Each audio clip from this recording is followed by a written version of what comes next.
Bonjour chère étudiante, chers étudiants. Cette dernière vidéo sera consacrée euh, aux caspases. Alors comme leur nom l'indique, les caspases proviennent des mots cystéine, aspartie, protéase. Caspase. Donc ce sont les principaux effecteurs de l'apoptose. Ce sont des cystéines, protéases comme on a dit, des enzymes. Ces enzymes contiennent tous une séquence pentapeptidique, c'est-à-dire qu'ils contiennent 5 acides aminés dans leur site actif. Tous. Ces enzymes dégradent la majorité des protéines cellulaires. On en connaît actuellement 14, numérotées de 1 à 14. Et sont sécrétées à l'état de zymogyne, c'est-à-dire à l'état inactif. Leur activation nécessite donc l'intervention de deux voies. On a la voie mitochondriale ou la voie intrinsèque et la voie des récepteurs de la mort ou la voie extrinsèque. Donc voilà, ce schéma-là résume donc les étapes donc de l'activation de ces caspases. Donc, lorsque le signal apoptotique naît, ce signal au départ donc entraîne l'activation des procaspases initiatrices en caspases initiatrices activées. Ces caspases initiatrices activées vont à leur tour activer les procaspases effectrices inactivées en caspases effectrices activées. Ces derniers, c'est-à-dire les caspases effectrices activées, vont à leur tour entraîner la dégradation protéique des substrats cellulaires, ce qui entraîne la mort des cellules. Leur classification, donc on a les caspases initiatrices qui sont numérotées de 1, 2, 4, 8, 9 et 10, les caspases effectrices 3, 6, 7 et 14. Comme on vient de dire, l'activation des caspases nécessaire à l'apoptose se fait en cascade, c'est-à-dire en étapes. Il ne se fait pas en une seule étape, mais en plusieurs étapes. Et cette activation permet donc l'amplification d'un signal initial. L'activation peut emprunter, comme on a dit, deux voies principales. On a la première voie ou la voie de intrinsèque, qui est donc due à l'activation d'un certain nombre de médiateurs associés aux membranes de la mitochondrie et surtout les gènes BCL. Et à ce niveau-là, on a deux sous-groupes de gènes BCL. On a des gènes BCL anti-apoptotiques, ce sont les gènes BCL2 et BCLXL, et un sous-groupe de gènes pro-apoptotiques qui sont les gènes BAX, BID, BIM, comme on va voir tout à l'heure. Donc, voie intrinsèque mitochondriale, voie extrinsèque, c'est une voie qu'on appelle aussi voie des récepteurs de la mort. C'est une voie donc, qui est activée, donc, qui permet l'activation des récepteurs pro-apoptotiques, par exemple les récepteurs FAS et les récepteurs TNFR1, comme on va voir tout à l'heure. Donc, soit l'activation des récepteurs, principalement le récepteur FAS, ou bien la sécrétion de molécules pro-apoptotiques par les cellules du système immunitaire, en particulier les lymphocytes T cytotoxiques. Donc, deux voies, voie intrinsèque liée au gène BCL, voie extrinsèque aux voies des récepteurs de la mort, soit il est actif, soit qui consiste soit en l'activation des récepteurs, par exemple le récepteur FAS, soit à la libération des molécules pro-apoptotiques sécrétées par le système immunitaire, en particulier les lymphocytes T cytotoxiques. Alors, le but donc, ou la finalité de ces deux voies, c'est l'activation des caspases effectrices dont le but est de dégrader les macromolécules protéiques cellulaires, ce qui entraîne la mort de la cellule. Voyons ces deux voies. Donc, on a la voie mitochondriale.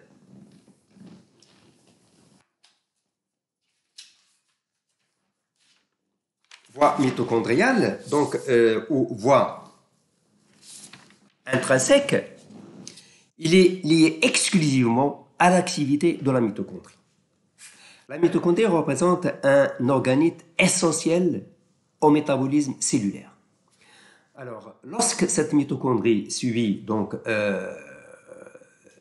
des chocs ou un stress, par exemple, important, ou la cellule, pardon, lorsque la cellule subit un stress important, choc osmotique par exemple, ou thermique, arrêt du métabolisme, dommage irréversible de l'ADN, sevrage en cytokines, les différentes voies de signalisation convergent vers la formation de pores de taille variable au niveau de la membrane externe de la mitochondrie, ce qui entraîne une chute ou une baisse du potentiel mitochondrial.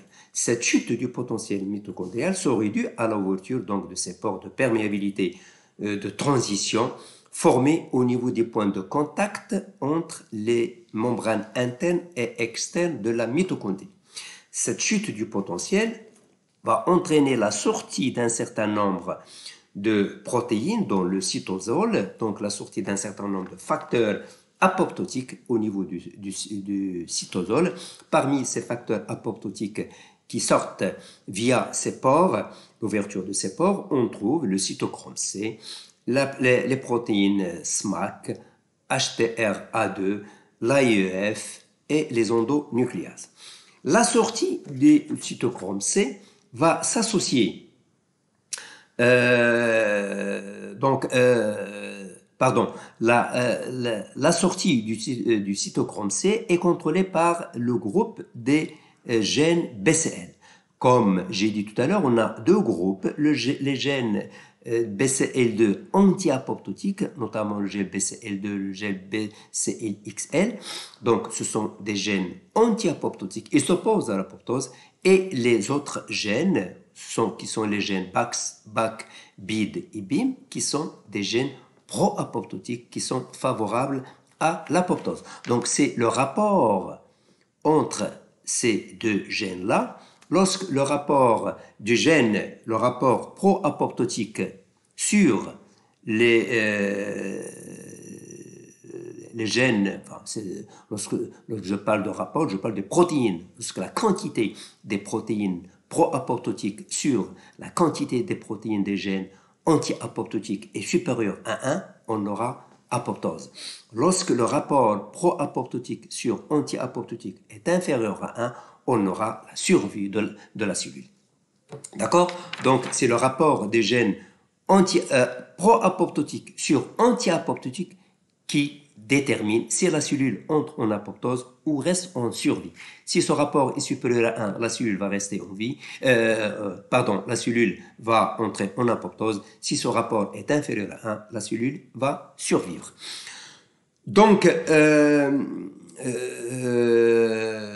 qu'est-ce que j'ai dit? Donc, le gène BCL, c'est un gène, donc, c'est un oncogène. Hein, le gène BCL2 est un gène oncogène. Son hyperexpression est responsable d'un lymphome par inhibition de l'apoptose. Donc, l'apoptose joue un rôle important. Lorsqu'on inhibe l'apoptose, ça veut dire que les cellules qui sont malades ou qui sont défectueuses ou qui ont un problème dans l'ADN vont survivre. Cette survie va causer donc un cancer. Et dans ce cas-là, lorsque le gène BCL, qui est le gène anti-apoptotique, est amplifié, cela est responsable donc de l'apparition d'un cancer qu'on appelle le lymphome. Donc, la sortie du cytochrome C suite à l'ouverture des pores au niveau de la membrane mitochondriale, ce cytochrome C va s'associer ou va interagir avec la protéine, la PAF1, avec la procaspase 9 et l'ATP. Donc, association, le cytochrome C interagit avec la protéine cytosolique, la PAF1, avec la procaspase 9 en présence de l'ATP pour former ce qu'on appelle un apoptosome. Ce complexe multiprotéique est à l'origine de l'activation de la caspase 9, c'est-à-dire la procaspase 9 sera activée au milieu de cet apoptosome pour se transformer en caspase 9. La caspase 9, qui est une caspase initiatrice activée, va à son tour activer les procaspases 7, 3 et 7 en caspase 3 et 7, qui sont des caspases effectrices qui vont pouvoir dégrader donc les macromolécules cellulaires et entraîner ainsi la mort cellulaire. Cette voie-là peut être inhibée par l'IAP, qui est un inhibiteur of apoptosis protein. Donc cette voie-là peut être inhibée par cette protéine. Et cette protéine-là, elle est inhibée à son tour par les protéines HTR, A2 et SMAC. Donc, suite à l'ouverture des pores, on a libération de ces protéines qui vont inhiber la protéine IAP, permettant ainsi à la caspase 9 d'activer les caspases 3 et 7 afin de dégrader les macromolécules cellulaires. D'un autre côté, l'AIEF et les endonucléases qui sont libérées aussi suite à l'ouverture des pores de la membrane des mitochondries, l'AIEF, c'est-à-dire apoptosis induces factor, et les endonucléases fonctionnent indépendamment de cette voie des caspases. Il semble qu'ils migrent vers le noyau pour entraîner la fragmentation de l'ADN en fragments de plus de 50 kilobases. Donc voilà, en résumé, la voie mitochondriale, donc, qui est due donc, à l'ouverture, ou lorsque la cellule subit des dommages, on assiste à l'ouverture des pores de transition au niveau de la membrane externe de la mitochondrie. S'ensuit une libération d'un certain nombre de facteurs ou de protéines apoptotiques qui vont réagir pour activer la caspase 9. À son tour, la caspase 9 active les caspases 3 et 7 qui vont dégrader les macromolécules. D'un autre côté, la libération des protéines AIEF et les endonucléases vont dégrader les fragments de l'ADN, ce qui entraîne la mort de la cellule par apoptose. Passons maintenant à la voie des récepteurs de la mort. Cette voie d'activation est impliquée dans l'élimination des cellules potentiellement dangereuses pour l'organisme et notamment les lymphocytes autoréactifs, les fameux lymphocytes autoréactifs B et T qu'on a vu la dernière fois et on avait dit que dans l'une des voies, si vous voulez, de l'apoptose physiologique, c'était l'élimination des lymphocytes T et B autoréactifs, et on avait dit qu'il y avait élimination de 95% des lymphocytes T et B produits chaque jour. Cette élimination des lymphocytes T et B est due à l'activation de la voie des récepteurs de la mort. Cette voie, elle est déclenchée par des ligands extracellulaires, donc l'élimination de ces cellules est déclenchée par des ligands extracellulaires qui sont solubles ou présentés par d'autres cellules ou un anticorps monoclonal qui active ces récepteurs. Donc, l'élimination de ces cellules qu'on a vu la dernière fois est déclenchée ou est due à des ligands qui peuvent être solubles ou par des anticorps monoclonaux agonistes qui vont activer ces récepteurs de la mort. Ces récepteurs sont des récepteurs membranaires appartenant à la superfamille des récepteurs de TNF, Tumor Necrosis Factor. On dénombre au moins 8 récepteurs de la mort chez l'homme. Ces récepteurs, c'est-à-dire TNR ou FAS, qu'on appelle aussi FAS, présentent dans leur portion intracellulaire un domaine conservé de 80 acides aminés appelé domaine de mort. Donc les récepteurs TNR1 ou FAS présentent dans leur portion intracellulaire un domaine conservé de 80 acides aminés appelé domaine de mort, death domaine, assurant la transition du signal de la mort. Le schéma suivant montre un lymphocyte T cytotoxique en train donc d'induire ou d'envoyer un signal de la mort via le récepteur FAS par un ligand qui se trouve sur sa surface. Voilà le ligand face. Voilà le récepteur face qui se trouve sur la cellule infectée par exemple par un virus ou par une bactérie.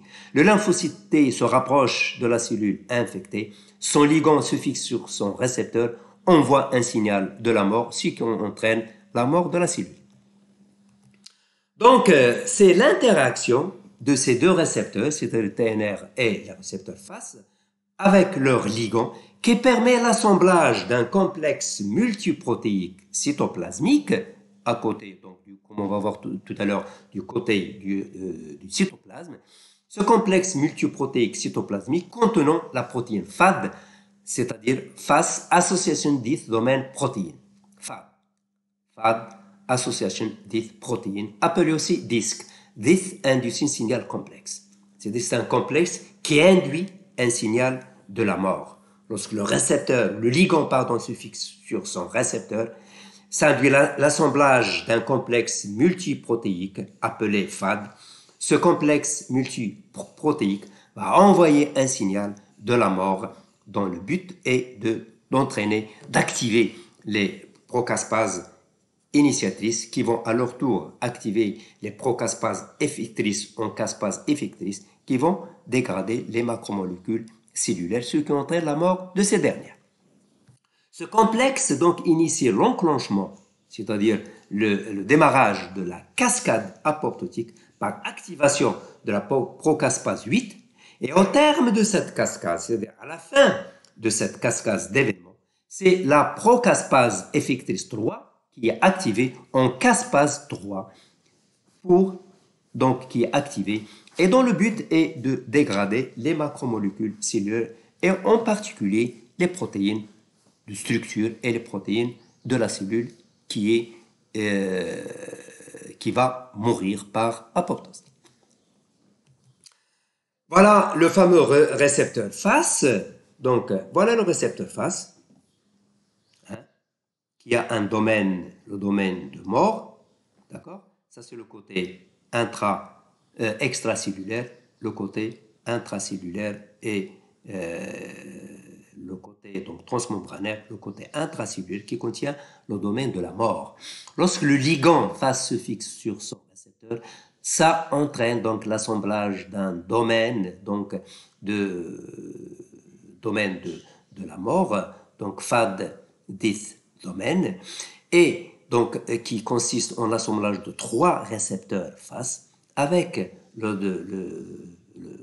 du côté cytoplasmique de la protéine FAD associé à la procaspase 8, l'assemblage de ce complexe va entraîner donc l'activation de la procaspase 8 en caspase 8. Cette dernière va entraîner l'activation de la procaspase 3 en caspase 3 activée, qui est la caspase effectrice et dont le rôle est de dégrader l'activation catalytique de la cascade des caspases, donc dont le but est de dégrader les protéines de structure de la cellule, ce qui entraîne la mort cellulaire. Donc voilà, le ligand FAS se fixe sur son récepteur qui entraîne l'assemblage d'un domaine, donc d'un complexe, et dont le but est d'activer la procaspase 8. Cette dernière va activer une caspase effectrice qui est la caspase 3, qui va dégrader la cellule, entraînant ainsi la mort de cette dernière.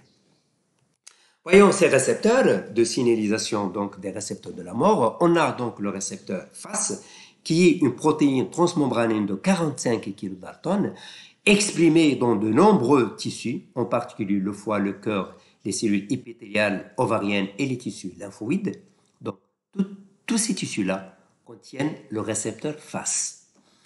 Le ligand donc, qui va se fixer, qui reconnaît le récepteur FAS, qu'on appelle FAS ligand, le ligand FAS. Il s'agit d'une glycoprotéine de 40 kDa.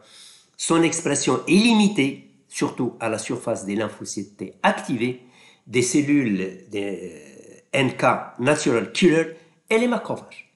Donc l'expression du ligand se trouve au niveau de la surface des cellules des lymphocytes T activés, des Natural Killer et des macrophages.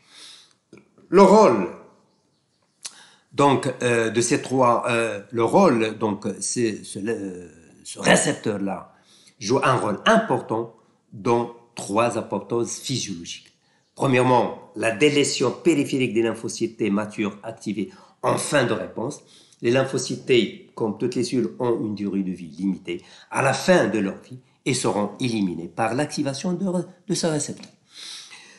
Deuxièmement, l'élimination des lymphocytes T cytotoxiques et des natural killers de cellules infectées par un virus ou une bactérie ou des cellules cancéreuses. Donc, élimination par les lymphocytes T, c'est le schéma qu'on a vu tout à l'heure. Donc, élimination par les lymphocytes T cytotoxiques et les natural killers, des cellules infectées par des virus ou des bactéries ou des cellules cancéreuses. Donc, ces cellules-là qui sont infectées par des virus, des bactéries ou des cellules cancéreuses vont recevoir, si vous voulez, les lymphocytes T et la natural killer, ils vont se rapprocher de ces cellules-là qui sont infectées ou des cellules cancéreuses pour leur injecter, si vous voulez, activer le récepteur FAS afin d'induire le signal de la mort qui va entraîner l'élimination de ces cellules, aussi bien les cellules cancéreuses que les cellules infectées. Et enfin, l'élimination des cellules inflammatoires dans les sites immunoprivilégiés, comme l'œil, le cerveau et les testicules. Donc, comme on va voir, ou comme on a vu, le récepteur FAS a un rôle très important dans l'élimination des lymphocytes T à la fin de leur vie, l'élimination des cellules infectées ou des cellules cancéreuses et l'élimination des cellules inflammatoires au niveau de l'œil, du cerveau et des testicules. En ce qui concerne le récepteur TNF-R1, TNF, ça veut dire Tumor Necrosis Factor. Ce récepteur, il est produit principalement par les macrophages activés et les lymphocytes T en réponse à une infection. Donc, cette signalisation, il est produit principalement par les macrophages activés et les lymphocytes T en réponse à une infection. Ce sont les médiateurs physiologiques majeurs de l'inflammation. Donc, ce récepteur-là, il est impliqué exclusivement ou majoritairement dans l'inflammation, dans l'élimination des cellules inflammatoires. Il est impliqué aussi dans la réponse cellulaire variée en ce qui concerne la prolifération cellulaire, la différenciation et l'activation de l'apoptose qui est notre sujet. Ces effets sont médiés principalement par le récepteur TNF-R1. Et on arrive aux conclusions. Pardon. Avant la conclusion, la comparaison. Donc ici, on a la voie des récepteurs de la mort et à droite, la voie intrinsèque ou la voie mitochondrienne. Donc, comme on a vu, ce qui décide de l'apoptose, c'est le rapport des gènes pro-apoptotiques par rapport aux gènes anti-apoptotiques. Lorsque le rapport des protéines des gènes pro-apoptotiques l'emporte sur les protéines des gènes anti-apoptotiques, on a l'ouverture des pores et le relargage ou la libération d'un certain nombre de substances ou de facteurs apoptotiques dans le cytoplasme. Et parmi ces facteurs, on trouve le fameux cytochrome C. Ce cytochrome C va s'associer avec la protéine cytoplasmique, la PAF1, pour former ce qu'on a appelé l'apoptosome, qui s'associe aussi donc à la procaspase 9 et une molécule ou de l'ATP. Cette association, cet apoptosome entraîne donc l'activation de la procaspase 9 en caspase 9. Cette dernière va activer la procaspase 3 en caspase 3 qui va entraîner donc la dégradation du substrat apoptotique. La même chose, on la trouve lorsqu'on a l'activation des récepteurs de la mort, récepteur FAS par exemple. L'activation du récepteur FAS entraîne donc la formation, l'association de plusieurs récepteurs FAS avec l'activation du côté cytoplasmique, là aussi de la procaspase 8 initiatrice, l'activation de la procaspase 8 en caspase 8 activée va à son tour donc entraîner l'activation de la procaspase 3 en caspase 3 activée, ce qui entraîne par la suite la dégradation des protéines cytoplasmiques et entraîner l'apoptose. Donc les deux voies se rencontrent à ce niveau-là en ce qui concerne l'activation de la procaspase 3. En caspase 3 qui va activer, donc dégrader les macromolécules, en particulier les protéines.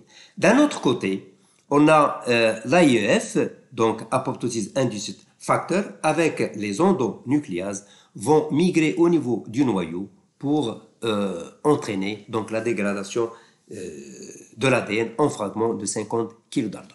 Alors, ici, on a donc la protéine PC53. La protéine PC53, comme on va voir plus tard dans le prochain chapitre, est activée lorsqu'il y a un dommage au niveau de l'ADN. L'activation de cette protéine va entraîner ou pousser la cellule à entrer dans la voie apoptotique. Lorsque cette protéine est défectueuse, on n'a plus cette voie-là et la cellule peut emprunter une autre voie au lieu de la voie apoptotique, c'est-à-dire la voie de la prolifération continue, ce qui entraîne un cancer, comme on va voir plus tard. Prochaine dia, la conclusion. Alors, première conclusion sera consacrée à la comparaison entre la nécrose et l'apoptose. Alors, pour la nécrose, il s'agit, la nécrose est causée, comme on a vu, à cause des traumatismes, infections, un poison ou une échine. Quant à l'apoptose, elle est due elle apparaît suite à des infections, comme on a vu, à des maladies du vieillissement, à des accidents du développement. Dans les deux cas, donc dans le cas de la nécrose, on assiste à un gonflement des cellules et des organites et à la dégradation de l'ADN de manière aléatoire. En revanche, pour l'apoptose, la cellule se détache des cellules voisines et s'isole. On assiste à la lobulation de l'enveloppe nucléaire, à une condensation et à une dégradation de la chromatine et à une condensation du cytoplasme. Par la suite, la cellule se fragmente en fragmentation de la cellule et du noyau, formation de corps apoptotiques qui sont des petites boules, comme des petites cellules, mais en fait ce ne sont pas des cellules, ce sont des petites vésicules qui contiennent des fragments d'ADN qu'on appelle des corps apoptotiques. Donc on n'assiste pas à une rupture de la membrane cytoplasmique, pas de rupture de la membrane cytoplasmique. Ces corps apoptotiques seront phagocytés par les macrophages. Tous les corps apoptotiques seront phagocytés par le macrophage et il ne reste aucune trace, donc pas d'inflammation. En revanche, pour la nécrose, on assiste à un gonflement de la cellule. Ce gonflement entraîne l'éclatement de cette dernière, donc suite à la rupture de la membrane plasmique et libération du contenu cellulaire dans le milieu, donc libération du contenu cellulaire. Ce contenu cellulaire est riche en enzymes lysosomiales. Ces enzymes, ce sont des protéases, ils contiennent beaucoup de protéases. Ces protéases seront responsables de l'inflammation. Donc, nécrose, éclatement de la cellule, libération des lysosomes dans le milieu qui sont responsables de l'inflammation, apoptose, dégradation de la cellule en petits fragments qui sont des corps apoptotiques. Ces corps apoptotiques seront digérés, phagocytés par les macrophages, élimination de tous les corps apoptotiques, pas d'inflammation. Deuxième conclusion, concernant l'apoptose. L'apoptose est un processus, comme on a vu, physiologique, essentiel, aussi essentiel que la différenciation et la mitose. Donc l'apoptose, c'est un phénomène très important, aussi bien que la différenciation, qui est très importante, et la mitose, qui est aussi très importante. Et on a vu donc les cas où l'apoptose intervient, et ce sont des cas cruciaux pour la vie et la survie cellulaire. L'apoptose n'a aucun effet délétère sur l'environnement. puisqu'on avait vu que la cellule qui entre en apoptose s'isole, puis se fragmente en petits corps qui seront digérés par les macrophages. Il ne reste donc aucune trace. Donc il n'a aucun effet sur l'environnement cellulaire. Cette apoptose est extrêmement régulée. Et toute irrégularité, si vous voulez, de cette apoptose peut conduire à des pathologies qui sont très graves pour la santé. Donc l'apoptose est impliquée dans de nombreuses pathologies humaines qu'on a vues la dernière fois. Sur ce, donc on termine ce cours qui a été consacré donc à la mort cellulaire, dans lequel on a vu les 4 morts cellulaires les plus importants, qui sont la sénescence, l'autophagie, la nécrose et enfin l'apoptose. Donc, c'est la fin de ce cours. Le prochain chapitre qui a été consacré donc à la physiopathologie des cancers. Donc, ce chapitre-là, il y a déjà 2 vidéos qui lui ont été consacrées et qui se trouvent dans le site. Donc, vous avez tout. Vous avez les vidéos qui sont sur le site. Il y a 6 vidéos, 2 pour le deuxième chapitre et 4 vidéos pour le chapitre de la mort cellulaire, en plus du cours que je dispose et que je termine aujourd'hui, aujourd'hui le lundi. Oui. Donc, vous avez tout pour préparer votre cours et passer un examen d'excellentes conditions. Donc, je vous souhaite bon courage et beaucoup de succès.